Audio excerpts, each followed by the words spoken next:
Forgive him.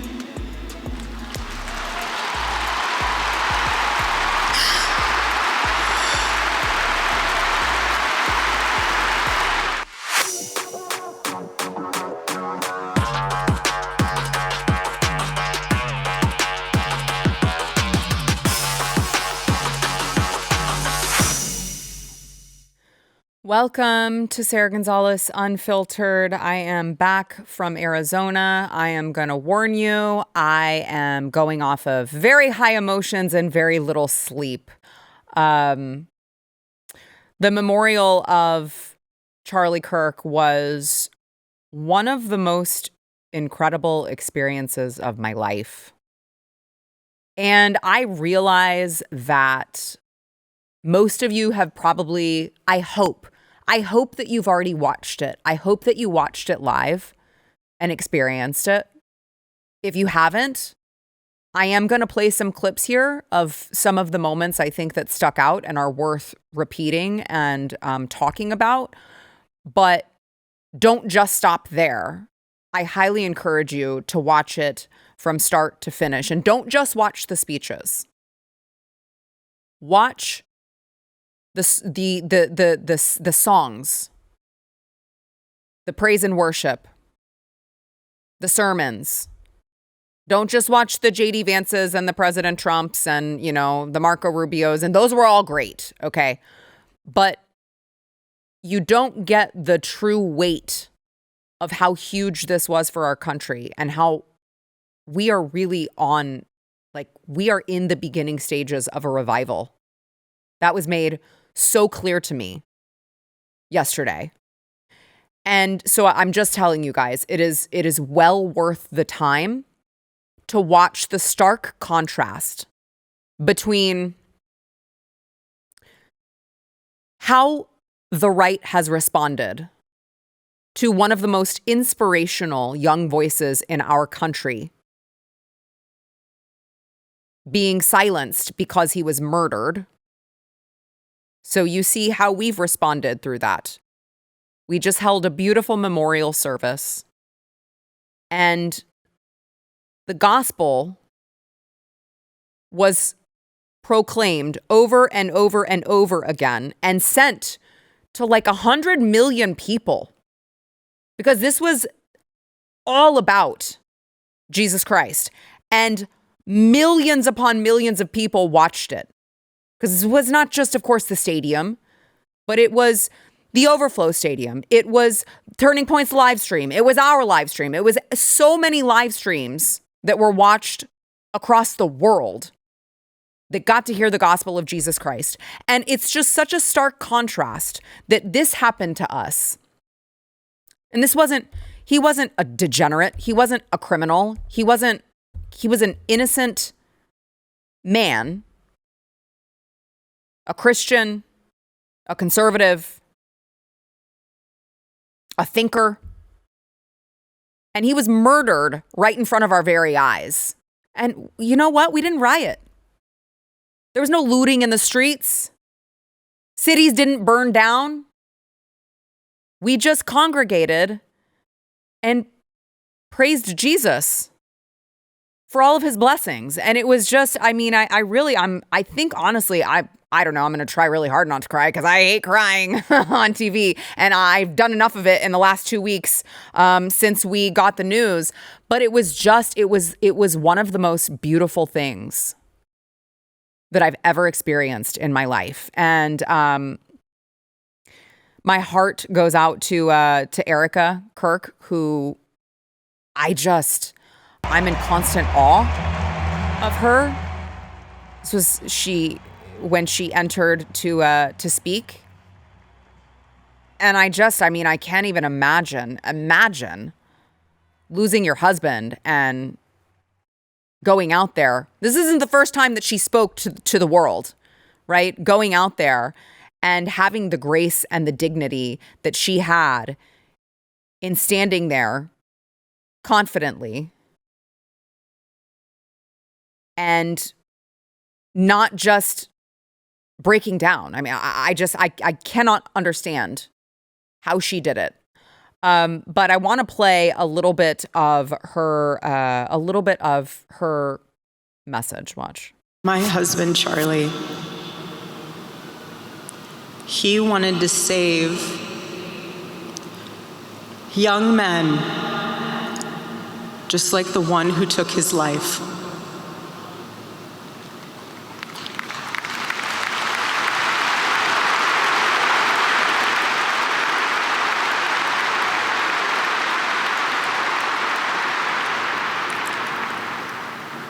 I mean, the size of that crowd. That young man. On the cross, our Savior said,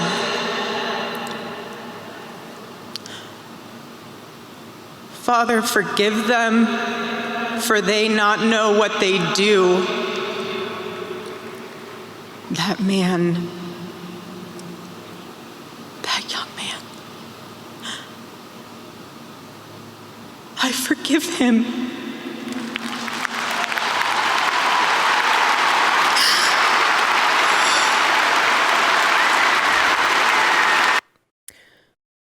Now, there's been a lot of talk over what would you do if you were in that position? Could you stand on a stage and say you forgave the man who just assassinated your husband? But I'd like to just go ahead and let's relive a Charlie Kirk tweet from 2015. He said, "The stupid neither forgive nor forget. The naive forgive and forget. The wise forgive but do not forget." I want you to just marinate in that for a while, because as many of the things that Charlie said, it was quite eloquently written and so very true. So obviously it was an all-day affair, and there were so many different speakers. But there was another moment where President Trump brought Erica back out on the stage, and just to see this support from the President of the United States, because this is a man who understands. I mean, Charlie Kirk, without Charlie Kirk, we would not be looking at, I have a high degree of certainty we would not be looking at a President Trump as the 47th president of the United States. Like, without Charlie Kirk deciding that he was going to go chase ballots and he was going to go talk to all of these young people and he was going to convince them, peacefully, by the way, to vote for President Trump, there would be no 47th president, Donald J. Trump. And I think he recognizes that. And I want to play a little bit of what President Trump had to say about Charlie as well. Less than 2 weeks ago, our country was robbed of one of the brightest lights of our times, a giant of his generation, and above all, a devoted husband, father, son, Christian, and patriot. Charles James Kirk was heinously murdered by a radicalized, cold-blooded monster for speaking the truth that was in his heart. He was violently killed because he spoke for freedom and justice, for God and country, for reason and for common sense. He was assassinated because he lived bravely, he led boldly, and he argued brilliantly without apology. He did what was right for our nation. And so on that terrible day, September 10th, 2025, our greatest evangelist for American liberty became immortal. He's a martyr now for American freedom. I know I speak for everyone here today when I say that none of us will ever forget Charlie Kirk, and neither now will history. A lot of truth in that. So, as I said, many people took the stage, of course, one of whom, Vice President J.D. Vance, who was very close with Charlie, had become very close with Charlie. And I want to play some of what J.D. Vance had to say.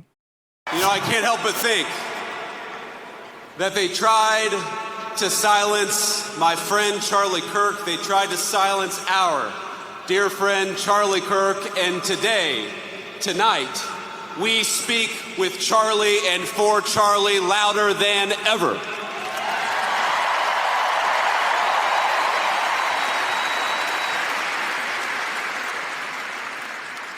The evil murderer who took Charlie from us expected us to have a funeral today, and instead, my friends, we have had a revival in celebration of Charlie Kirk and of his Lord Jesus Christ. I want to just explain something for a moment about just really how powerful what he is saying is.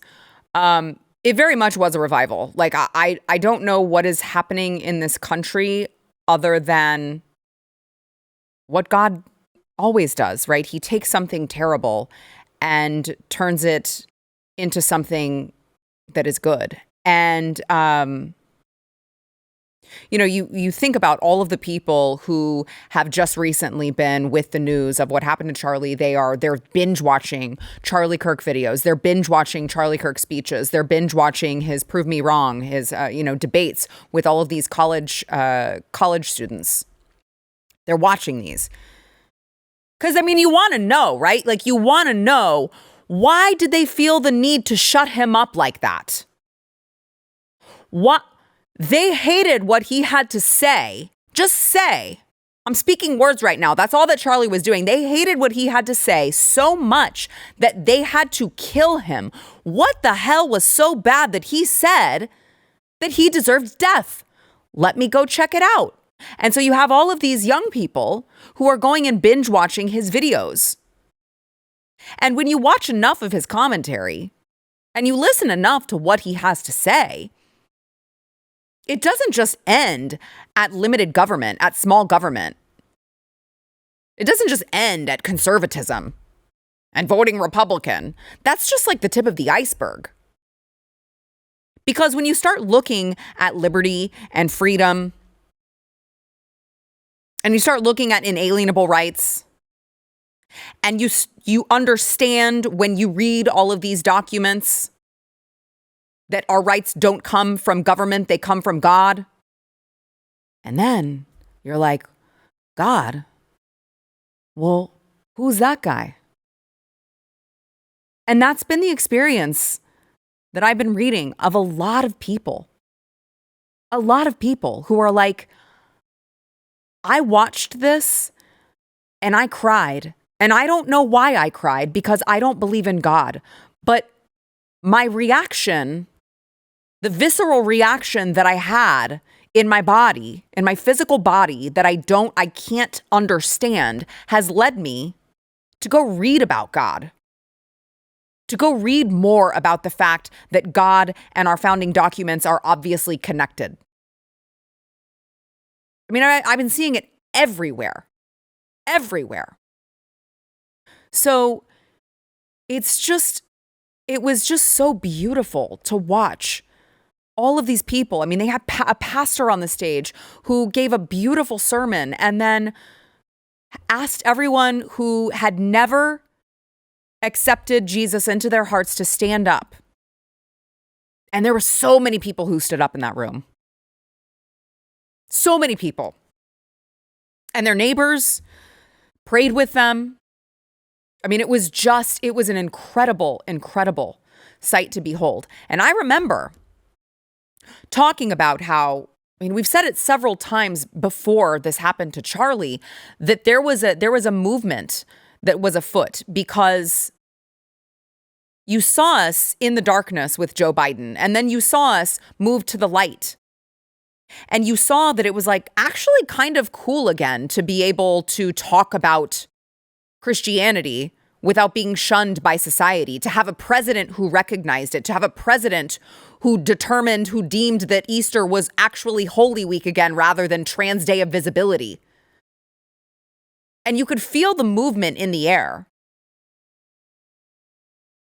And now, God is taking this terrible, terrible thing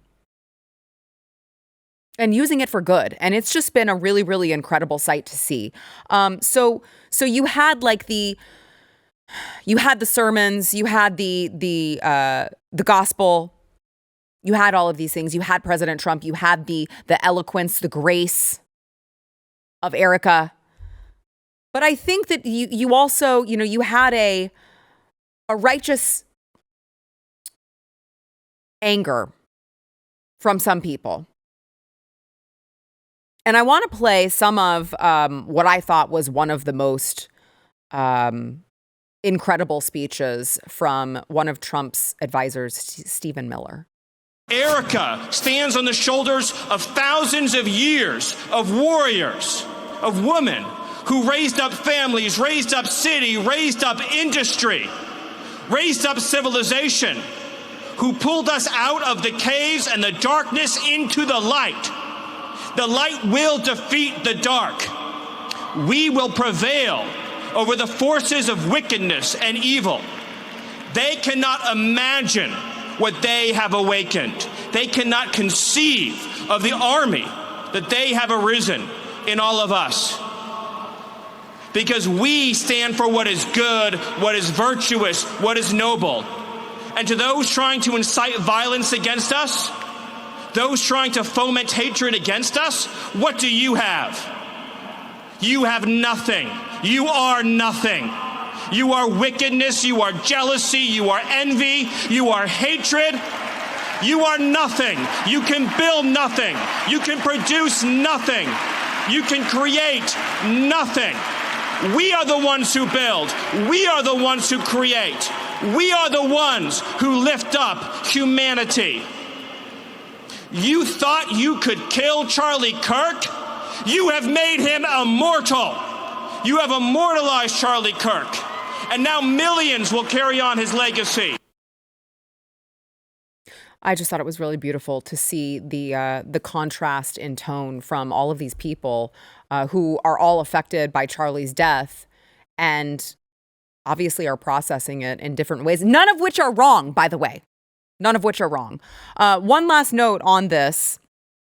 It was very, very beautiful to see President Trump and Elon Musk seemingly reconciling. Elon came to President Trump's suite and they shook hands. And I know there was a lip reader who said that it was like, oh, how are you doing? Yeah, I heard we needed to talk. I'm really happy to see you. Just an exchanging of pleasantries from these two men who seem to have set aside, at least for now, their feud from not too long ago. And I'd like to end on a maybe just a prophetic moment from Charlie, who had this to say on The Two just a couple of months ago.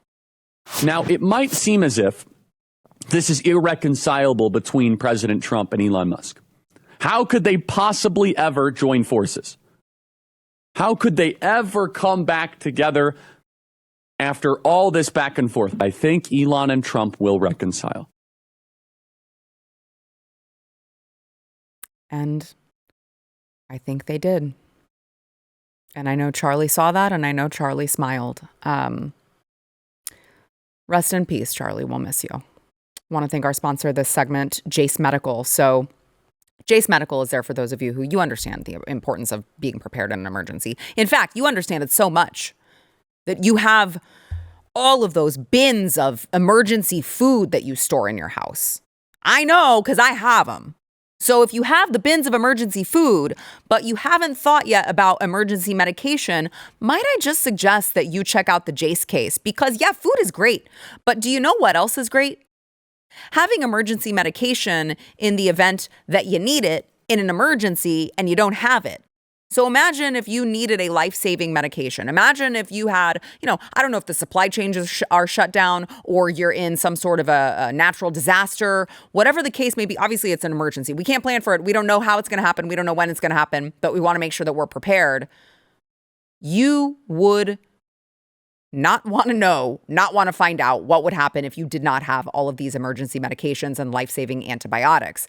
And so the Jase case will give you those for emergency use. And then also on top of that, they've got the Jase Daily that if you take medicine every single day that you know that you're going to need and take, they can give you up to a 12-month supply so that you will have it when you need it You run out. You don't have to worry about rushing because you got to take it every day.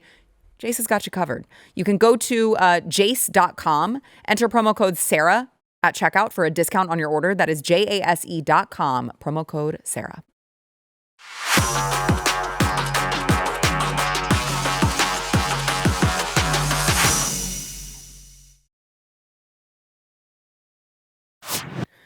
Let me tell you something that you're not going to hear about from the left-wing media. You're not going to hear about the fact that since Charlie was assassinated, there have been multiple left-wing politically motivated attacks. Let me just show you just from this weekend. 1 dead, 2 wounded in shooting at New Hampshire Country Club. And then if you're reading here's the subheader. A crazy gunman burst into a wedding, started shouting, and opened fire is what a lot of the articles are saying. He just started shouting. Now, this is 23-year-old Hunter Nadeau, former employee of the country club, had not worked at the business for a year. And so you're like, oh, that's just a disgruntled employee. No, actually, it's political violence because he wasn't just shouting just random things. He was actually saying something very specific, according to a witness. You get the sense that they knew who. Didn't hear anything. He just came out and said. What he said. Yeah, what he said was the children are safe and, free Palestine. Oh, okay. Free Palestine. Let me give you another one. After Jimmy Kimmel was taken off the air, someone shot up a local ABC station in Sacramento, California. He was arrested, then released on bail because California doesn't believe in locking up criminals, and the FBI had to step in and arrest him again because he was still posting a bunch of extreme left-wing things to social media. So you got to ask yourself, why was he released? Oh, yeah, that's right. Gavin Newsom loves criminals. Let me give you an example of what he posted recently. I support the death penalty for Tyler Robinson. Absolutely. As soon as the Fed criminal code is amended to add the death penalty for a president who refuses to step down, and you see where he's going here, after certified election results and or incites an insurrection. This has been a PSA for democracy. So he had you there at the first sentence. I support the death penalty for Tyler Robinson only if you kill President Trump first. By the way, he talked about President Trump starting race wars by deporting illegals, and you get the idea, right? And then, of course, 2 people arrested by the FBI for allegedly planting a bomb under a local Fox News van in Salt Lake City. It just so happened to be Fox, literally right after Charlie was assassinated. It's almost like the point is to kill us and intimidate us into silence because, I don't know, we see this going on around us, and we still have people like Jasmine Crockett, Ilhan Omar, Rashida Tlaib, people in Congress. I'm not talking about anonymous Twitter trolls. I'm talking about people in Congress who are still, on the day of Charlie's memorial, still saying things like this. And so I am using that language because it is accurate language. When we see the consolidation of power, when we see them trying to chill speech of jokesters, when we're seeing all of this, that is a playbook out of Hitler, and I won't deny it. Like, these are the facts. That is a playbook out of Hitler. And again, I love when they're talking about stopping people from speaking and they cite Jimmy Kimmel. Yeah, I don't know. Your guy got suspended from ABC for like a couple of days. He's supposed to come back. What is it? Control room tonight? Wednesday, tomorrow. I believe. Supposed to come back tomorrow. Your guy, you claim, was censored. His speech was stifled because he couldn't go on his crappy TV show for a couple days. Our guy, he was murdered for speaking. We are not the same. Jazzy Jazz. We're not the same at all.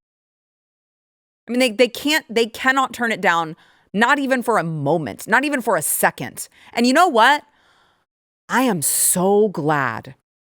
The contrast could not be more clear right now. I remember saying that during the election. When it was Joe and then when it was Kamala. It was light versus dark. And I didn't think that it could be any more clear. It is now.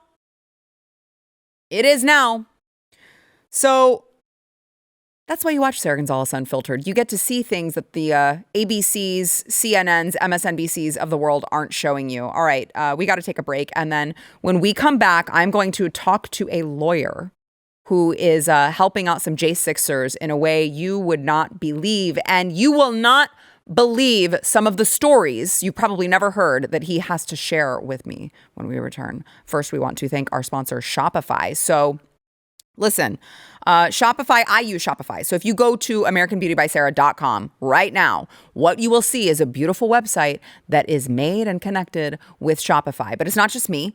It's like millions of businesses around the world. 10% of all e-commerce in the United States use Shopify. They've got, like, for the huge business making millions upon millions of dollars, you can use Shopify. For just a very small starting out business, you can use Shopify. They've got all sorts of templates that you can use, helpful AI tools. And by the way, their app, their phone app is like the best out there. I'm pretty stupid when it comes to phone apps for stuff like this.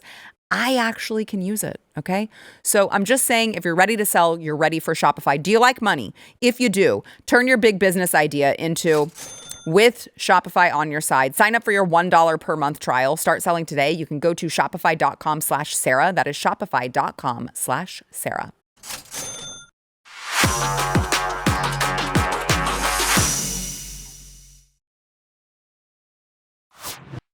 The left is about to have an absolute meltdown because after weaponizing the justice system for years, their plan is going to come back and bite them in the wallets because the people who were targeted and prosecuted over January 6, 2021, you know, the darkest day in American history.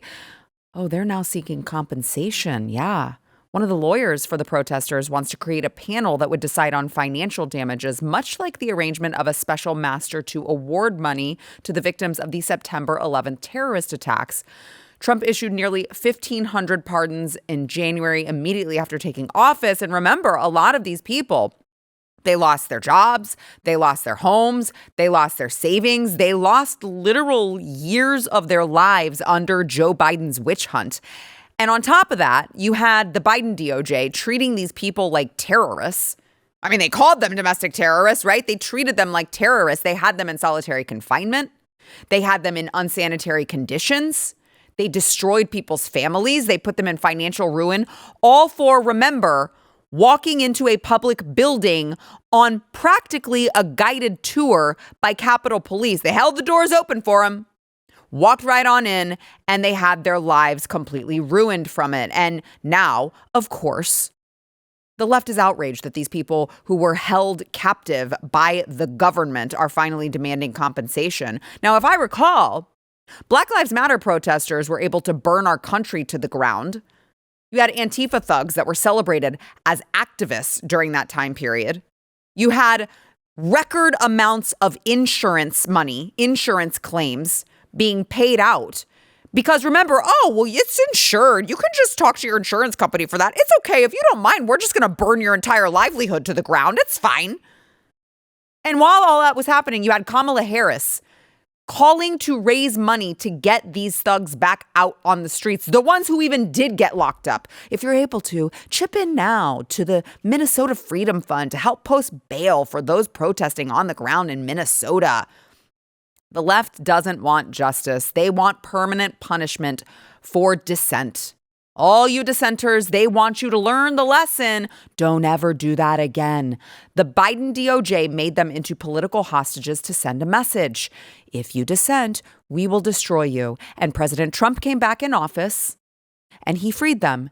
And now they deserve full justice. Now, Mark McCloskey is the attorney taking up the case. If that name sounds familiar, it should. He's the former personal injury lawyer practicing in St. Louis, Missouri, who attracted national attention in 2020 after he and his wife, Patricia, pointed guns at protesters who walked past their house on a private street. Same BLM activist that I just spoke of. He was targeted by a weaponized justice system too, and ultimately pardoned. And now he wants to help these January 6ers get justice for themselves. Mark McCloskey joins me now. Welcome to the program, Mark. Hey, thanks for having me on. I mean, your intro stated it very nicely. I mean, I can go on for hours and hours and hours about how the federal government decided to set up January 6th to create. You imagine the genius of how evil these people are. They create a situation where they draw 1 million of Donald Trump's most ardent supporters together for the purposes of trying to create what we call a Fedsurrection, where they then tried to prosecute. First of all, they created an environment where the peaceful protest was going on until about 2:30 in the afternoon on January 6th, and then the police start launching an attack on the protesters. All of a sudden, the flashbang grenades go in, the rubber bullets go in. We got a nice guy with a rubber bullet sticking through his cheekbone. Those flashbang grenades are not benign events. On the product safety sheet, it says that they can be potentially fatal. People having the flesh torn off their legs, flesh torn off their faces. But a lot of these people are walking through, just like you said, through doors held open for them by the Capitol Police, fist bumping the cops on the way in, singing the national anthem, chanting, USA, USA. And you know what? A lot of them were just trying to find a restroom because there were not enough porta potties there. They'd come up to the door. The cops would open the door for them. They'd say, "Where can I find a restroom?" They would go down there, take a right, then take another right, directed to the restroom. And then what? Weeks later, months later, sometimes 2 or 3 years later, they wake up at 6 o'clock in the morning with the FBI breaking down their front door, Bearcat, urban assault vehicles in their front yard, 30 to 50 FBI agents and federal marshals in full combat gear, and I can't tell you how brutal all this was. People have told me their 4-year-old kids would stand there in the open door with 30 red laser dots on their chest for them, sights for machine guns. We had one case where a guy celebrating his son's 3rd birthday party, the FBI breaks in, pops all the balloons, even though they're clear, just to scare the kids. And then on the way out, as they're pulling the dad out in chains, saying to a 3-year-old, "You're never going to see your daddy again." No. Okay? We've got one client, and he likes me to use his name. He's Scott Christensen. He's out in Washington State. When the cops broke in, the FBI hauls him and his family out in the front yard at 6 o'clock in the morning. His 15-year-old daughter's in her nightie. They take her back in the house, make her undress, and then redress in front of 15 FBI officers with their machine guns trained on her. Oh my gosh. Somebody issued the order. Somebody, whether it's Merrick Garland or Christopher Wray or whoever is actually running the White House, somebody issued the order that the January 6th defendants should be treated more harshly in the manner of their arrests and the manner of their persecution and in the manner of their incarceration than any other prisoners in the history of America. A lot of my clients, I represent about 400 of these folks now. A lot of my clients were charged with nothing more than misdemeanor trespass charges, and they'd end up in federal prison, okay? Yeah. Federal prison on misdemeanor charges. The FBI has never investigated or arrested anybody on misdemeanor trespass charges ever before in the history of the United States. And now we're getting full SWAT teams kicking in people's doors, hauling people off in chains and their family members, and then having them serve. I was giving a speech a couple of nights ago, 117 days in federal prison, 365 days in house arrest on a misdemeanor trespass charge. Oh my God. I've got a guy who is a 28-year veteran policeman who did what he called stepping on the government grass. He put one foot on what the government called a restricted space, despite the fact that the barriers were all down. No one had any idea what was supposedly restricted or not. They destroyed it. He lost his policeman's license. He was a licensed gun dealer. He lost that. They raided his house 7 times on misdemeanor charges. I mean, you can't imagine how brutal these people were. One of my favorite stories was, we have a guy, and if I keep going on, just tell me to shut up. You're good. This is all Had a guy who, when the FBI comes in and raids his house, after they arrest him and haul him away, they go in, they ransack his house, they pull the insulation out of his chimney to see if they can find his super secret insurrectionist materials hidden in his chimney. Well, he gets out of prison. He comes back to his house.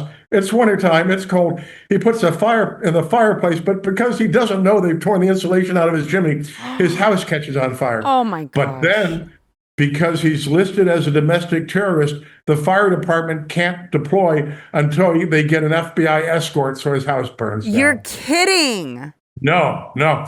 And, it's just worse than that. I mean, these folks, even if it's just misdemeanor, and I'll digress. You had that picture up of me and my wife. Out of the 350 to 500 BLM terrorists that tore down my gate, broke into my neighborhood, threatened to kill me, rape and murder my wife, burn down my house, burn down my office building, and even kill my dog.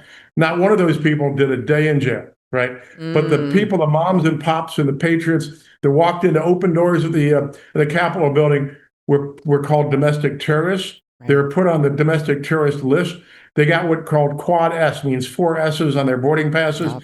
If a January 6er tried to fly, he got the full body search 3 or 4 times between the gate and the airplane. And not just him, but his spouse and his minor children as well. Oh, I mean, I've got a doctor, a Harvard doctor who lost her license as a result of this. I've got several airline pilots that lost their pilot's license as a result of this. We've got lawyers that are fighting to get their law licenses back. People, they were debanked. They were barred from social media. They were barred from Uber and Lyft. They were barred from their credit was destroyed. They were no longer allowed to obtain credit cards. Their businesses were destroyed. We got there to this day. They've got this thing called sedition hunters, right? Mm-hmm. Where this website would go and search the web through facial recognition programs, and if they could identify you, they put you up on their website as a sedition hunter, as a seditionist. You know, I said this to Enrique Tarrio the day he got out of jail.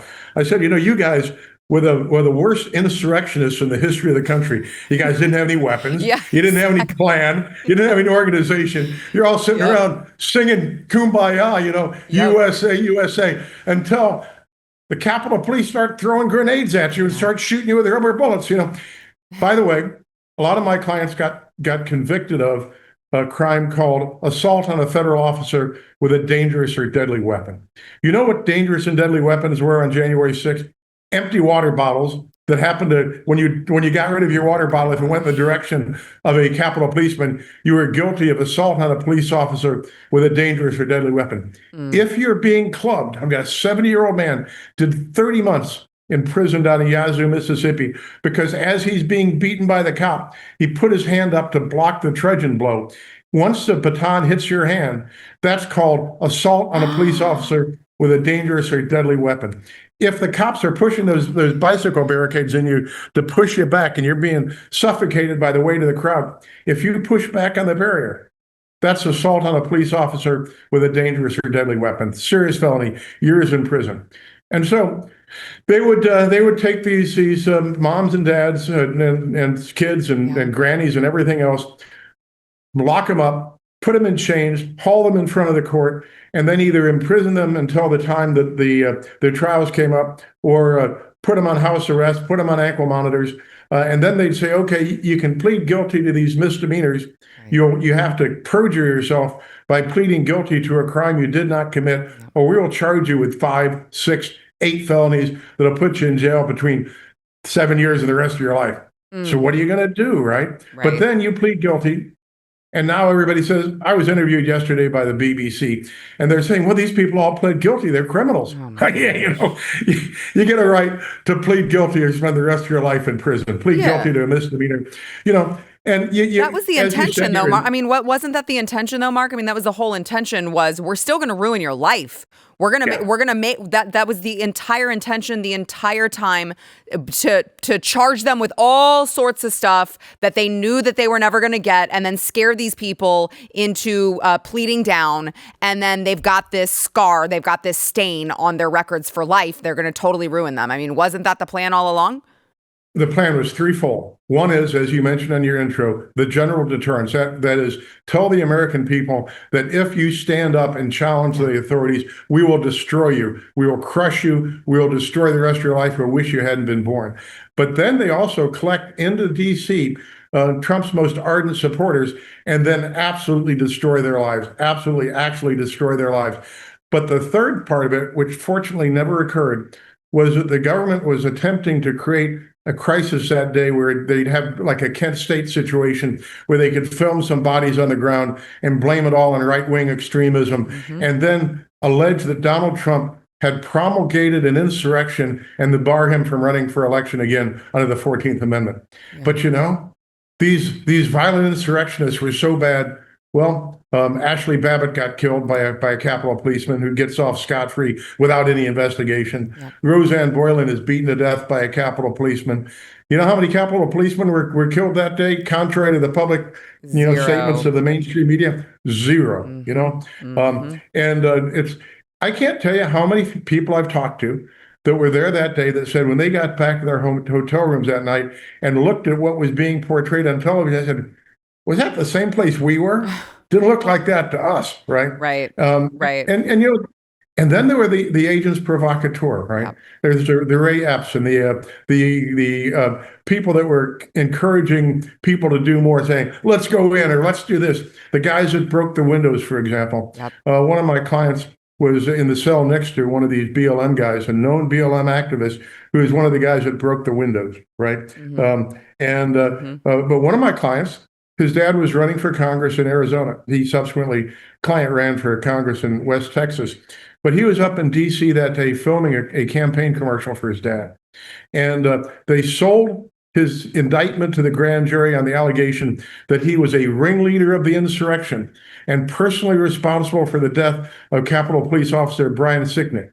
However, on the first day of trial, they admit that he was not in charge of anything and that he had nothing to do with the death of Officer Sicknick, since Sicknick died of natural causes days later. And not only that, he'd never been in the Capitol building.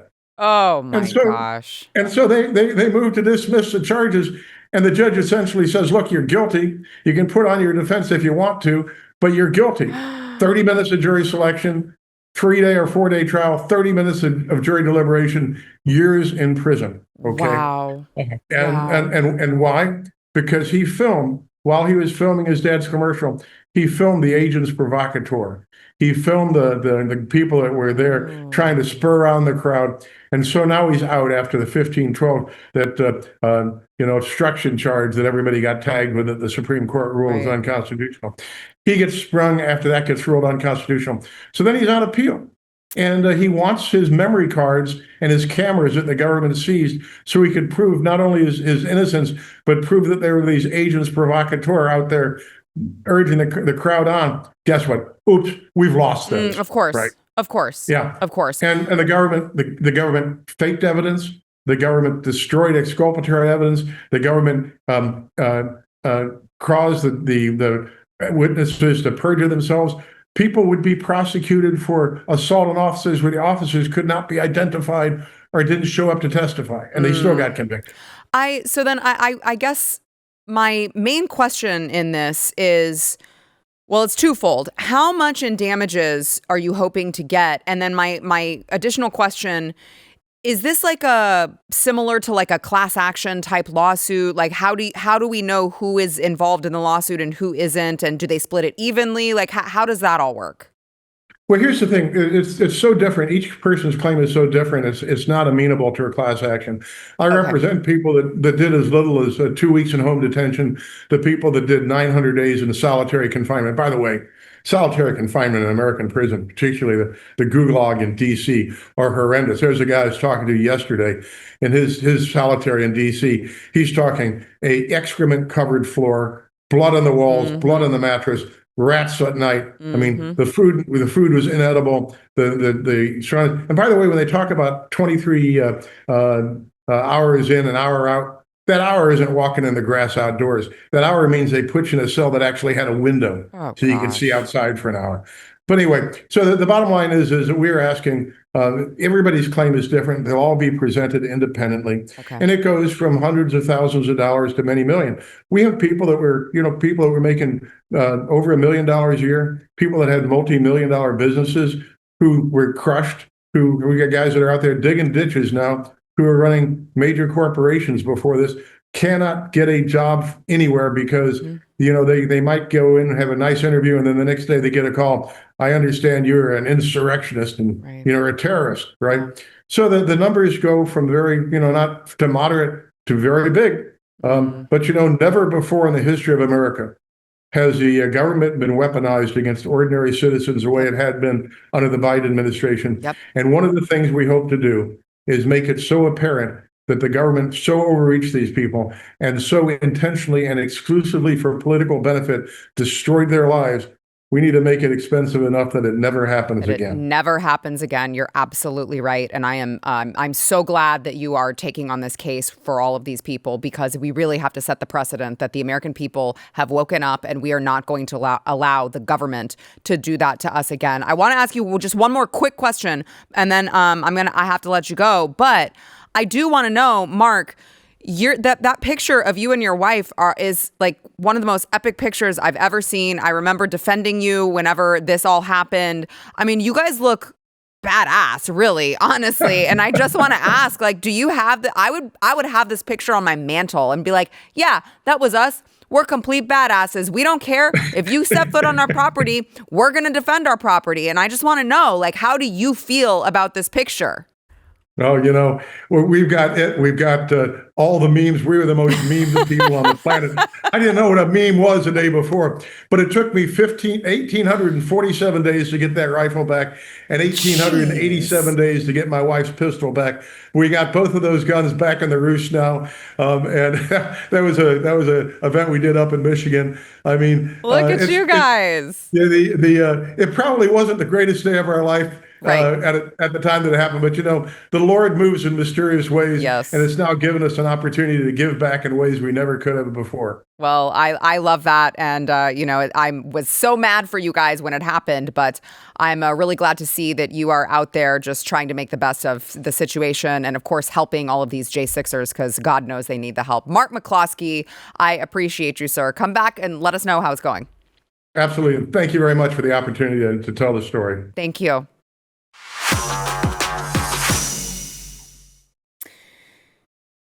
Those nights when you can't sleep, you're tossing and turning, and then the next day you're just exhausted and everything is just harder for you. That is where CBD from CB Distillery can really make a difference for you. And the thing is, with CB Distillery, it's not just sleep that they have solutions for. They have anything you could possibly imagine. Things to work with stress, pain after exercise, mood and focus.